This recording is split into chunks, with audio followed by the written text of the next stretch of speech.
We are working to build an Arizona that works for everyone. We know that you shouldn't need a 4-year degree to succeed, and this is one more way that we're providing the opportunity for Arizonans. It is a win-win for Arizonans, a win-win for our economy, and for our country. TSMC's investment has brought more than 20 additional companies just to Phoenix, and the partners who are with me here today are making sure we have the workforce to continue growing the semiconductor industry and its supply chain here in Phoenix and the state of Arizona so that we can continue thriving for generations. We want to make sure with the industries of the future that we train and develop the workforce in Arizona and that we lead the way.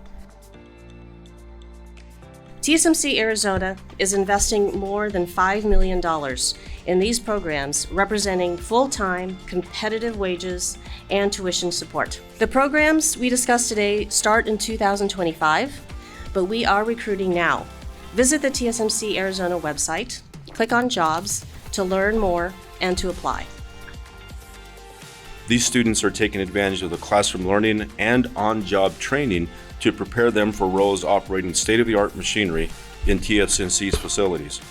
Arizona has solidified its position as a leader in fueling global semiconductor manufacturing, and we are grateful to our industry, government, and community partners for allowing us to support the state's efforts. Your continued partnership ensures we can support Arizona's thriving semiconductor workforce now and into the future.